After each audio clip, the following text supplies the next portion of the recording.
I'm Antonia, 32 years old, and I walked away from $85 million. When I told my father, he laughed in my face and called me foolish. But when he opened the letter, I left on his desk, his hands started shaking. Everything he thought he knew about me, about us, about the empire he built it all shattered in that moment. See, some truths are worth more than any inheritance. Before we dive into this story, I'd love to know where you're watching from. Drop a comment below and let me know. Hit that like button and subscribe because what happens next will make you question everything you think you know about family loyalty and the real price of wealth. I grew up in Manhattan, right in the heart of the Upper East Side, where the buildings touched the sky and money flowed like water. My father, Richard Castellano, was the CEO of Castellano Pharmaceuticals, the third largest pharmaceutical company in America. Our penthouse had floor-to-ceiling windows overlooking Central Park. I had everything a girl could want. Private schools where tuition cost more than most people's yearly salary. Summer trips to Europe where we stayed in five-star hotels. Piano lessons with a teacher who'd performed at Carnegie Hall. Ballet classes at the most prestigious studio in the city. But here's the thing about growing up rich. You can have everything and still feel empty. My mother, Helena, died when I was 10 years old. My father told me it was a car accident. Quick, painless. She didn't suffer. I believed him because what 10-year-old questions their father about something so horrible? After she was gone, it was just the two of us in that massive penthouse. Well, me and the housekeeper and the cook and the driver. But emotionally, it was just me. My father buried himself in work. 12-hour days turned into 14-hour days. Then 16. He was building an empire, he said. Changing the world. Saving lives. I tried so hard to make him proud. Straight A's weren't enough. I had to be top of my class, captain of the debate team, president of the student council. Anything to get him to look up from his phone during our rare dinners together. We'd sit at these fancy restaurants, white tablecloths, and waiters who knew his name, and he'd talk about quarterly earnings and market shares and FDA approvals. I'd nod along pretending I understood, desperate for any connection. The first time I truly felt seen by him was when I turned 16. He took me to the company headquarters, this gleaming tower in Midtown, with the Castellano logo etched in gold above the entrance. We rode the elevator to the top floor where his office occupied an entire corner, windows on two sides, a view that made the whole city look small. He stood behind his mahogany desk, hands in his pockets, and said something I'll never forget.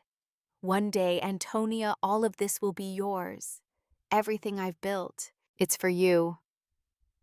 I felt like I mattered, like I had a purpose, like maybe he did love me after all, just in his own way.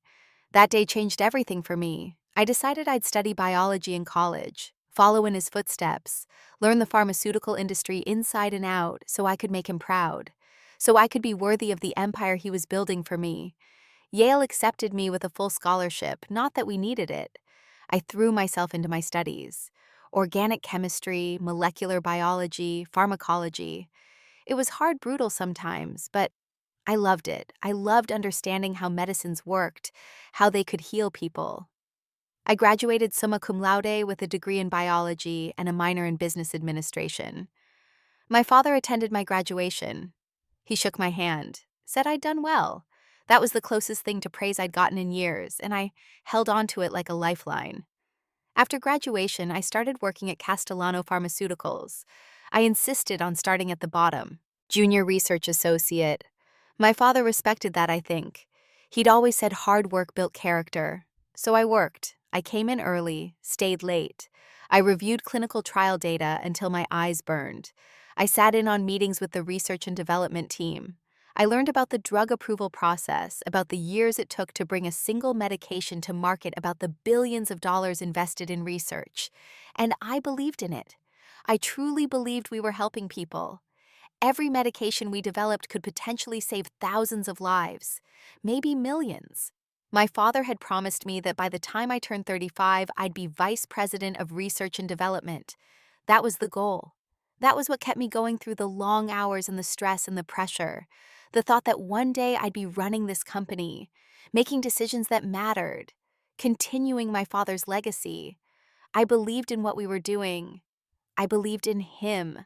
Everything started to crack about 6 months ago. The company had been developing a new drug called NeuroCure. It was designed to treat early-stage Alzheimer's disease, which is devastating for so many families. Watching someone you love slowly forget who you are, forget who they are, it's heartbreaking. So a drug that could slow that process down, maybe even stop it, that was huge. Game-changing. The kind of thing that could cement Castellano Pharmaceuticals' reputation for decades. I was assigned to review the clinical trial data as part of my role. Boxes and boxes of files, hundreds of test subjects, months of data. Most of it looked good, really good. The drug showed promise in 70 to 80% of participants. Memory retention improved. Cognitive functions stabilized. It was exciting work. But as I dug deeper, I started noticing things that didn't sit right. There were adverse reactions documented in the files. That's normal. Every drug has side effects. But some of these reactions were severe. Seizures, liver damage. One participant had a stroke. Another developed a severe neurological disorder that left them worse off than before. The reports classified these as isolated incidents, outliers, statistical anomalies that occur in any large-scale trial. The lead researcher, Dr. Patricia Whitmore, had signed off on all of them with notes like, within acceptable parameters, and no pattern detected. But I couldn't shake the feeling that something was off. There were more adverse reactions than I'd expect to see in a trial this size, and they seemed clustered in certain age groups and demographics. I pulled Dr. Whitmore aside one afternoon in the lab. She was in her late 50s, brilliant with 2 decades of experience in pharmaceutical research. If anyone would know whether this was concerning, it was her. Dr. Whitmore, I've been reviewing the NeuroCure data, I said, keeping my voice low. Some of these adverse reactions seem pretty serious. Have we considered running additional safety trials? She barely looked up from her microscope. Antonia, I appreciate your thoroughness, but we've already spent 3 years on trials. The data shows the drug is effective for the majority of patients. Every medication has risks. We can't let a few outliers delay a treatment that could help millions. But what if these aren't outliers? What if there's a pattern we're missing? She finally met my eyes. Her expression was patient but firm. We've run the numbers. The FDA has reviewed our preliminary data. We're on track for approval. You need to trust the process. Trust the experts who've been doing this longer than you've been alive. I nodded, said thank you, went back to my desk. But that uneasy feeling stayed with me. I tried to push it down, told myself I was being paranoid, overly cautious. My father always said I thought too much worried too much. Maybe he was right. A few days later, I gathered my courage and went to my father's office. It was late afternoon. His assistant said he was in a meeting with board members, but I waited. An hour passed, then 2. Finally, his door opened, and a stream of men in expensive suits filed out. My father saw me sitting there and waved me in. Antonia, this better be important. I have a call with Tokyo in 20 minutes. I sat down across from his desk. The view behind him showed the city bathed in golden sunset light. It's about NeuroCure. I've been reviewing the trial data, and I'm concerned about some of the adverse reactions. I think we should consider doing another round of testing before we move forward with the FDA application. My father leaned back in his leather chair. For a moment, he just looked at me. Then he laughed. Not a cruel laugh exactly. More like the laugh you'd give a child who said something naive. Antonia, you're too cautious. We've already invested $40 million in this drug. The research is solid. Dr. Whitmore is one of the best in the field. The FDA is going to approve it. But Dad, there were some really serious side effects in certain patients. What if we're missing something? He stood up, walked around the desk, and put his hand on my shoulder. Listen to me. In this business, if we waited until there was zero risk, we'd never bring any drug to market. Every medication has risks. Even aspirin can kill you if you take too much. The question is whether the benefits outweigh the risks. For NeuroCure, they do. We're going to help millions of people with Alzheimer's. That's what matters. But what about the people it might hurt? Trust the process, Antonia. Trust me. I've been doing this for 30 years. I know what I'm doing. I wanted to argue more, but something in his tone told me the conversation was over. I nodded and left his office. That night, I couldn't sleep. I kept thinking about those adverse reaction reports, about the participants who'd had seizures and strokes. They were real people. They had families. They'd trusted us to keep them safe. Over the next week, I couldn't let it go. I started coming in early before anyone else arrived. I'd access the database and pull up the raw data from the trials, not the summarized reports that got presented to the board. The actual day-by-day observations, patient interviews, medical records. And the more I looked, the more concerned I became. There were patterns. Adverse reactions weren't random. They correlated with specific dosage levels and patient characteristics, and there were more of them than the official reports indicated. Some participants had been hospitalized. A few had required emergency intervention. But none of that made it into the final summary reports that went to the FDA. It was all buried in the raw data that most people never looked at. I found myself working late into the night cross-referencing files, building spreadsheets. Part of me hoped I was wrong, hoped I'd find some explanation that would make it all make sense. But the deeper I dug, the worse it got. Something wasn't right. But I told myself I was overreacting. I had to be. I couldn't stop. Once you see something, you can't unsee it. I started using my security credentials to access higher-level files in the company database, files I probably wasn't supposed to be looking at. That's when I found a folder labeled Project Override. The name alone made my stomach turn. I clicked on it. Inside were email chains, dozens of them, going back 2 years, messages between my father and several senior executives, the chief operating officer, the head of legal, the VP of regulatory affairs. I started reading, and with each email my hands got colder. They knew. They'd known about the adverse reactions from the very beginning. More than that, they'd known the reactions were significant enough to potentially derail FDA approval. So they'd made a decision: remove the problematic data points, reclassify severe reactions as moderate ones, emphasize the positive results, and downplay the negative ones. There was an email from my father dated 18 months ago. The subject line was NeuroCure Timeline. I read it 3 times, not wanting to believe the words on the screen.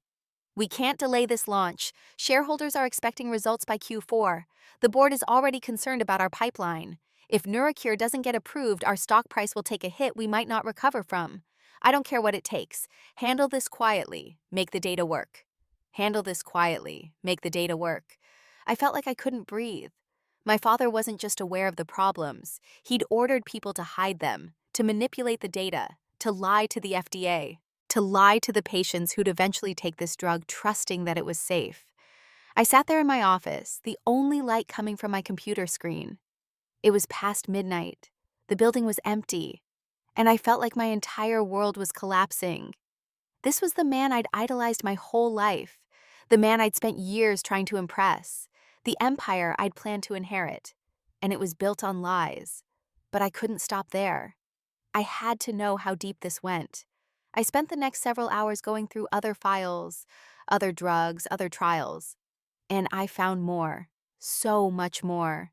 This wasn't the first time. 5 years ago, there'd been a cardiovascular drug called CardioPlus. Same pattern. Adverse reactions, data manipulation, rush to market. The drug had been approved, prescribed to thousands of people. And then quietly, it had been recalled after 32 deaths were linked to it. 32 people, dead. Because a medication they trusted had been pushed through approval with incomplete safety data. I found the legal files next. Settlements with the families. All of them included non-disclosure agreements. The families got money. Castellano Pharmaceuticals got silence. The scandal never went public. My father had made it disappear. I wanted to throw up. I wanted to scream. But I just sat there frozen, reading file after file, learning that the company I'd believed in, the legacy I'd planned to continue, was responsible for covering up deaths, for prioritizing profit over human lives. Again and again and again. My hands were shaking so badly I could barely type, but I kept going because I had to know everything. And that's when I found the file that shattered me completely. It was in an archived folder from 12 years ago. A personnel file with my mother's name, Helena Castellano. I clicked on it, my heart pounding. Inside was an internal incident report. The kind the company keeps for liability purposes. I started reading, and halfway through, I had to run to the bathroom because I thought I was going to be sick. My mother didn't die in a car accident. She'd taken her own life. Overdose of sleeping pills. The report was clinical detached. Date, time, cause of death. But there was more. There were emails attached. Correspondence between my mother and my father from the weeks before she died. My mother had been the chief ethics officer at Castellano Pharmaceuticals. It was her job to ensure the company maintained ethical standards in research and business practices. In the emails, she was frantic. She'd discovered that the company was suppressing safety data on a drug trial. She'd tried to report it internally, but my father had shut her down. She'd threatened to go to the FDA herself, to blow the whistle, to expose what was happening. My father's response was cold, calculated. He told her to think about their family, about me, about what a scandal would do to our lives. He told her she was overreacting, that she didn't understand the bigger picture. Her last email to him was dated 1 week before she died. Richard, I can't be part of this anymore. People are dying because of our greed. I'm going to the FDA. I'm sorry, but I have to do what's right. I hope someday Antonia will understand. She'd tried to do the right thing, and my father had convinced her she was wrong, had pressured her, had made her feel like she was betraying her family. The internal report concluded her death was suicide due to depression. No connection to company matters. Case closed. And my father had told his 10-year-old daughter it was a car accident. Quick, painless, a lie I'd believed for 22 years. I don't remember getting up from my desk. I don't remember walking home. The next thing I knew, I was sitting on the floor of my bedroom in the penthouse, my back against the wall, sobbing so hard I couldn't catch my breath. Everything I'd believed about my mother, about my father, about my own life, all of it was a lie. My mother had been brave. She'd tried to stop this. And it had cost her everything. My father had let me grow up thinking she'd died in some random accident. He'd let me worship him, trust him, plan my entire future around following in his footsteps. And all along, he'd been the reason she was gone. I don't know how long I sat there. Hours, maybe. When I finally pulled myself together enough to stand, the sun was starting to rise. I walked to my father's bedroom door. I could hear him snoring inside. For a moment, I just stood there, my hand on the doorknob. Then I twisted it and walked in. I turned on the light. He woke up confused, squinting. Antonia, what time is it? I threw the folder onto his bed, the one with my mother's name on it. You lied to me about everything. He picked up the folder, opened it. I watched his face change as he realized what he was looking at. For the first time in my life, I saw my father look afraid. But it only lasted a second. Then his expression hardened. Where did you get this? Does it matter? You lied about how Mom died. You lied about why. You've been lying to me my entire life. He sat up, running a hand through his gray hair. Antonia, you don't understand. I understand perfectly. Mom found out you were covering up drug deaths. She was going to report you. And somehow she ended up dead. Convenient, isn't it? His face went red. I didn't kill your mother. She made her own choice. Because you drove her to it. She couldn't live with what you were doing, what you made her complicit in. And you've been doing it ever since. Cardio Plus. 32 people dead. And now Neurocure. How many more, Dad? How many more people have to die for your profits? He stood up, his voice rising. Your mother was weak. She couldn't understand what it takes to build something great, what it takes to run a company, to answer to shareholders, to compete in this industry. She wanted to destroy everything I'd worked for over a handful of side effects. A handful. Dad, people died. Real people with families. And millions more lived because of the drugs we created. You want to talk about the greater good? That's the greater good.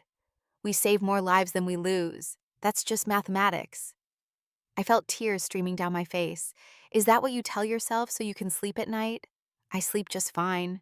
I built this company from nothing. I created jobs. I funded research that changed medicine. Yes, there were casualties along the way. There always are.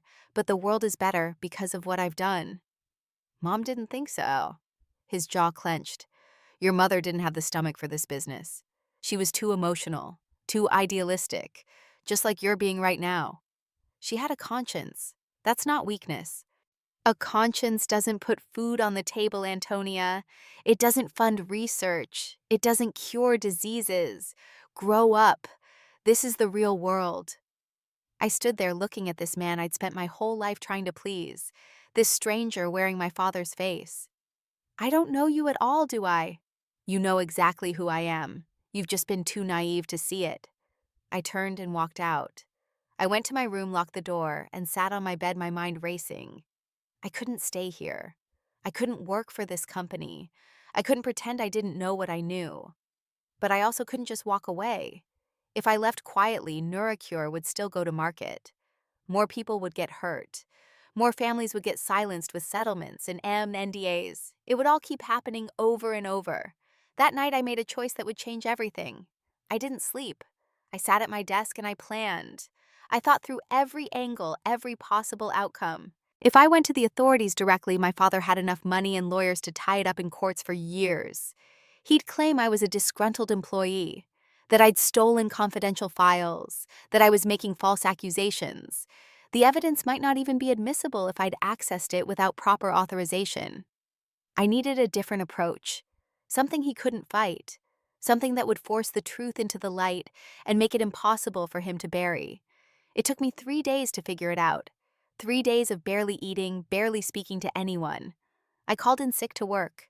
My father tried calling me twice. I didn't answer. I needed time to think, time to be sure, because once I did this, there was no going back. On the third night, I knew what I had to do. It was risky, it would cost me everything, but it was right. And after learning what my mother had tried to do, what it had cost her, I knew I had to finish what she started.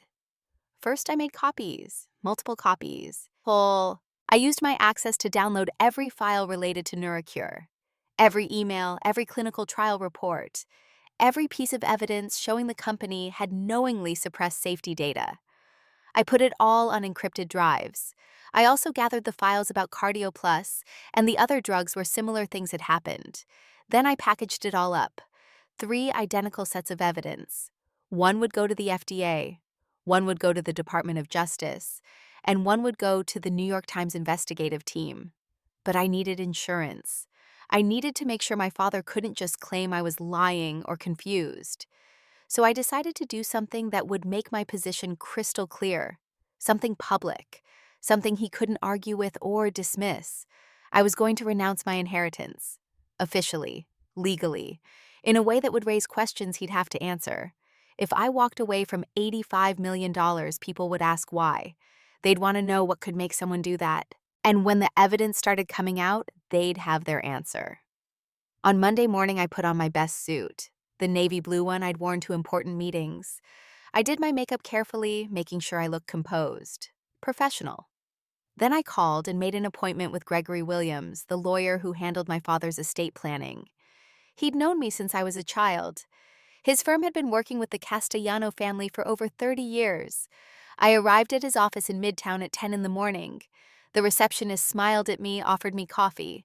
Everything was warm and familiar. Mr. Williams met me in the conference room. He was in his 60s, silver hair, kind eyes. He'd always treated me like a niece. Antonia, wonderful to see you. What can I do for you today? I sat down across from him and placed a folder on the table. Inside were documents I'd prepared, legal forms I'd found online and filled out myself. Mr. Williams, I want to officially renounce my inheritance from my father's estate. All of it. I want it done legally properly so there's no question. His smile faded. He looked at me like I'd just spoken in a foreign language. I'm sorry, what? I want to give up my inheritance. I don't want to be Richard Castellano's heir anymore. He laughed nervously. Antonia, that's $85 million we're talking about. Minimum. Once the company's assets are factored in, it could be more. Are you feeling all right? I've never been more certain about anything in my life. He leaned back in his chair, studying me. Does your father know about this? Not yet, but he will. I wanted the legal paperwork done first. Antonia, I need to ask. Is someone pressuring you? Are you in some kind of trouble? No, This is my choice, my decision, and I need you to help me make it official." He was quiet for a long moment. Then he sighed. "All right. I have to advise you that this is extremely unusual. Once you sign these documents, you can't change your mind later. You'll have no legal claim to your father's estate. None. I understand. Can I ask why?" I met his eyes.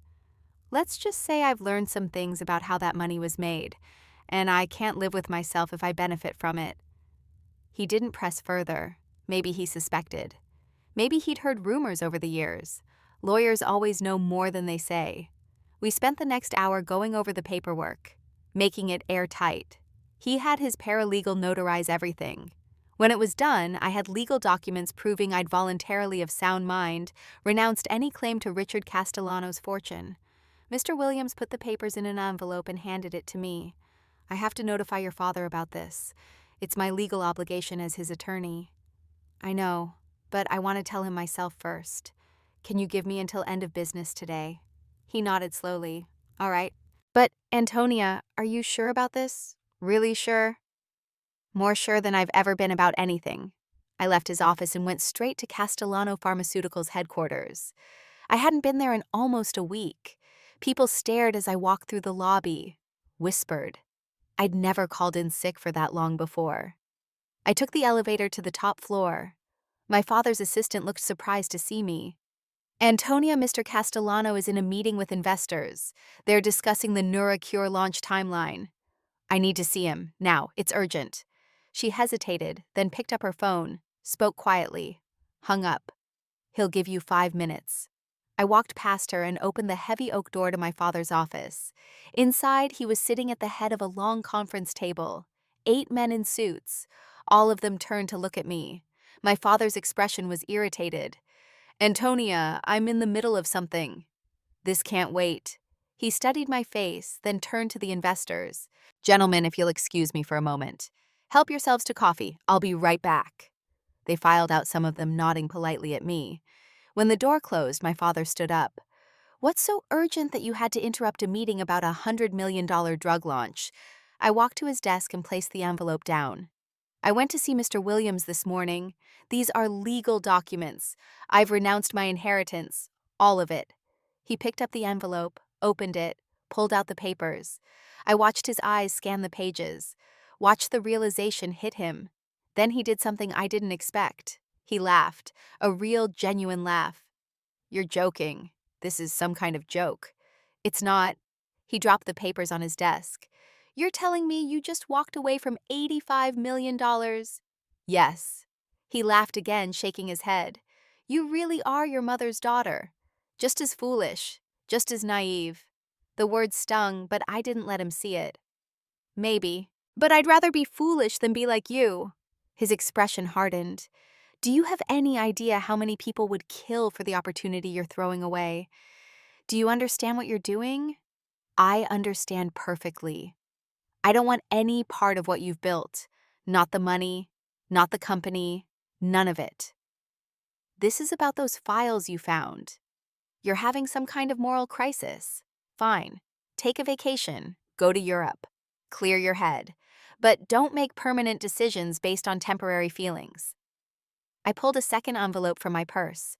This one was sealed. I placed it on his desk next to the first. "This will explain everything. Read it when you're alone." "I don't need to read anything. You're being emotional and irrational just like she was." "Maybe. Or maybe I'm finally seeing clearly for the first time in my life." He picked up the envelope, turned it over in his hands. "What is this? The truth. About what I know. About what I'm going to do. About why I'm walking away." His eyes narrowed. "What are you going to do?" "Read the letter, Dad. It'll all make sense." I turned and walked toward the door. His voice stopped me. "Antonia, wait. Don't do this. Whatever you're thinking, whatever you're planning, just stop. We can work this out." I looked back at him.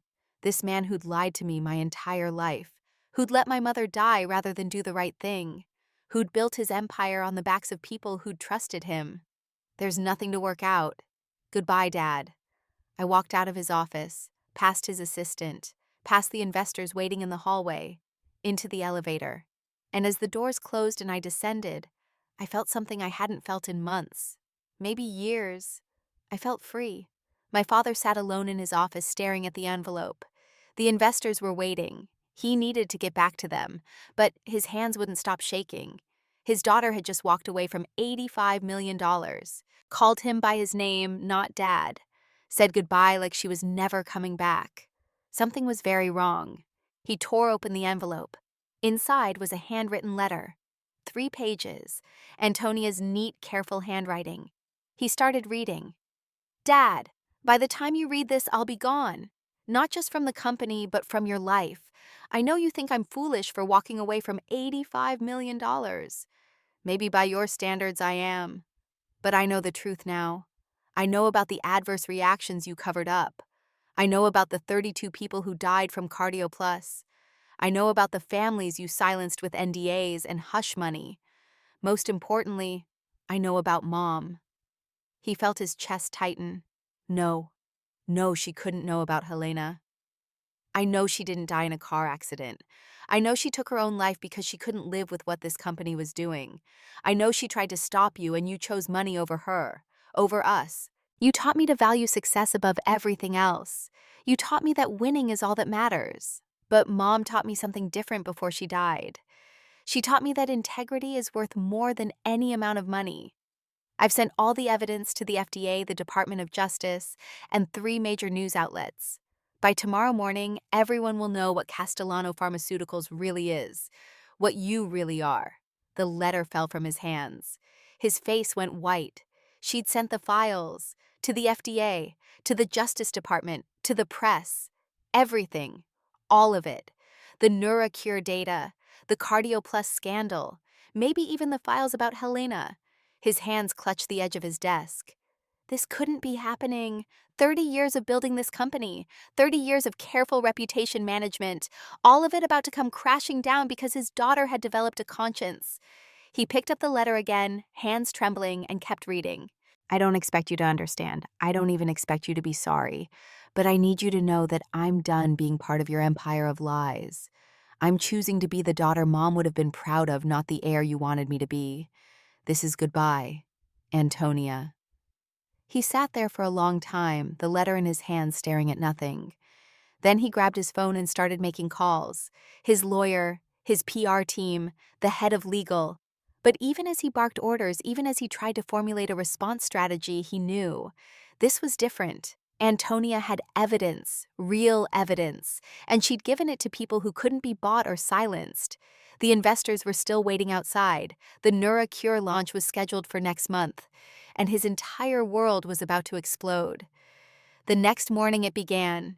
The New York Times ran a front-page story. Pharmaceutical giant accused of suppressing fatal drug trial data. By noon, CNN had picked it up. By evening, it was everywhere. The FDA announced an immediate investigation into Castellano Pharmaceuticals. The Department of Justice issued subpoenas. Stock prices plummeted. Investors panicked. Emergency board meetings were called. Within a week, Richard Castellano was forced to resign as CEO. The company faced lawsuits from patients and families. Criminal investigations were launched. Everything he'd built for 3 decades was crumbling. And somewhere out there, his daughter had walked away with nothing but her integrity. He'd lost her, lost the company, lost everything, because he'd taught her to value success over truth, and she'd chosen truth anyway. 8 months later, I woke up in my small apartment in Portland, Oregon. Rain tapped against the window. I could hear the sound of traffic from the street below, the hum of the city waking up. My apartment was tiny compared to the penthouse I'd grown up in. 1 bedroom, a kitchen barely big enough to turn around in, furniture from thrift stores. But it was mine, paid for with my own money from my own work. And I'd never slept better in my life. I got up, made coffee in my secondhand coffee maker, and got ready for work. I walked to the clinic where I work now. It was a nonprofit that provided health care to people who couldn't afford it. Free or low-cost medications. Sliding scale appointments. I worked as a patient advocate, helping people navigate the system, find the medications they needed, understand their treatment options. The pay was nothing compared to what I'd made at Castellano Pharmaceuticals. I lived paycheck to paycheck. But I loved it. Every morning I walked past the same coffee shop where the owner knew my name, past the bookstore where I'd started spending my evenings, into the clinic where patients greeted me with real smiles. People who trusted me not because of my last name or my father's money, but because I showed up and helped them. Mrs. Chen, an elderly woman with diabetes who couldn't afford her insulin. I'd helped her find a patient assistance program. Marcus, a young father with 2 kids who needed treatment for a chronic condition. I'd connected him with a specialist who did pro bono work. These were real people with real problems, and I was actually helping them, not reviewing data in a tower office, actually making a difference one person at a time. I'd made friends here too, real friends. Julia worked at the clinic with me. She was a nurse practitioner with a laugh that could fill a room. We'd go out for cheap Thai food after work and talk about everything except my past. She didn't know who my father was, didn't know about the inheritance I'd given up. She just knew me as Antonia, the girl who worked too hard and cried during sad movies and always remembered her patients' kids' names. Some nights I'd lie in bed and think about my old life, the penthouse, the private schools, the assumption that I'd always have money, always have security. And I'd feel a pang of something, not regret exactly, more like nostalgia for a simpler time when I didn't know the truth. But then I'd think about my mother, about the choice she'd tried to make, about how she died because she couldn't live with the lies, and I'd know I'd made the right decision. I didn't hate my father. I'd worked through that in therapy. Yes, therapy.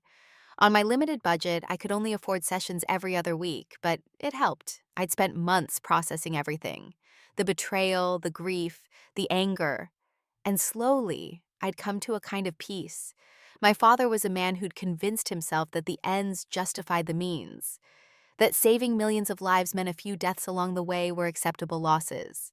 He'd built an empire, but he'd lost his soul in the process. Lost my mother, lost me. I pitied him more than I hated him. I'd kept track of what happened to the company. It was hard not to. The trials were public, congressional hearings, FDA investigations, lawsuits. Castellano Pharmaceuticals had been broken up, sold off in pieces. My father faced criminal charges, fraud, conspiracy, obstruction of justice. He was out on bail spending millions on legal defense. His reputation was destroyed.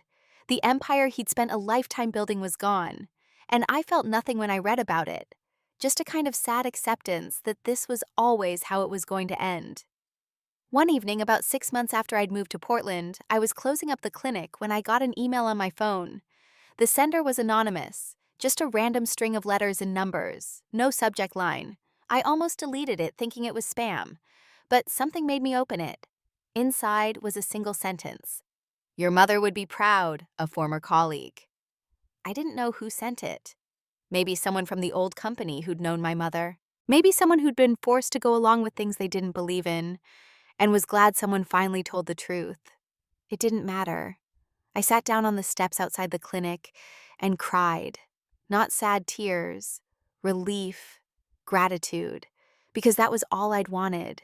To make my mother proud, to finish what she'd started, to choose integrity over comfort. And someone out there, someone who'd known her, thought I'd succeeded. I walked home that night in the rain, letting it soak my hair and my jacket, and I felt something I hadn't felt in years. Peace, real deep peace. Not the kind that comes from money or success or other people's approval. The kind that comes from knowing you made the hard choice and you can live with yourself. The kind my mother never got to feel because my father took it from her. Sometimes the hardest choices are the right ones. I learned that the day I walked away from $85 million, people think money equals security, happiness, freedom. And maybe for some people it does. But for me, it would have been a prison. Every dollar would have reminded me of the people who died, of the families who were silenced, of the mother I lost because she tried to do what was right. I used to think wealth was about what you owned, how much you had in the bank, what your name was worth. But real wealth is different. It's being able to look at yourself in the mirror every morning and feel good about who you see. It's sleeping through the night without nightmares. It's making choices based on what's right instead of what's profitable. My mother knew this. That's why she couldn't keep living in a world where profit mattered more than people. She tried to change it, and it cost her everything. I think about her a lot now. Wonder what she'd think of the life I've built. This small apartment, this modest job, this simple existence so far removed from the world she and my father inhabited. I think she'd understand. I think she'd be glad I chose my own path instead of the one laid out for me. I think she'd be proud that I finished what she started, even though it took me 22 years to figure out the truth. My father and I haven't spoken since that day in his office. I heard through the news that he tried to call me a few times in the early days of the scandal, left voicemails I never listened to. Eventually, he stopped.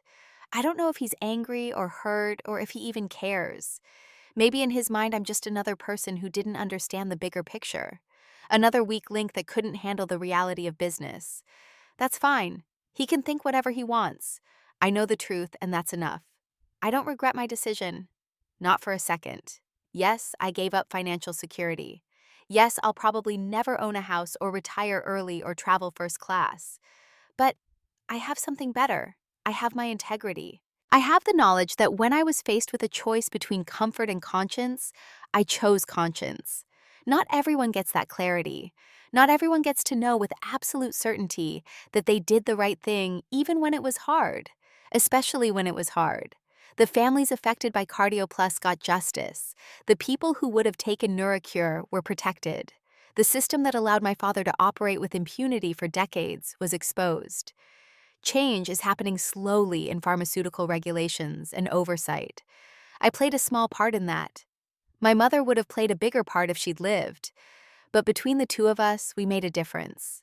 And that matters more than any inheritance ever could. There are still hard days, days when I'm worried about making rent, days when I see old classmates from Yale on social media living lives of luxury and ease. Days when I wonder what my life would have looked like if I just kept my head down and accepted the money and pretended I didn't know the truth. But those moments pass. Because I know that version of me, the one who took the money and stayed silent, she wouldn't be able to live with herself. She'd end up just like my mother, broken by the weight of complicity. I'm free now in a way I never was before. Free from the expectations, free from the lies, free from the burden of maintaining an image built on other people's suffering. I don't have much, but what I have is mine, earned honestly, used in ways that help instead of hurt. And that's worth more than $85 million could ever be. Being called foolish was the greatest compliment my father ever gave me, because it meant I chose my soul over his expectations. It meant I became my own person instead of his reflection. It meant I broke the cycle that killed my mother.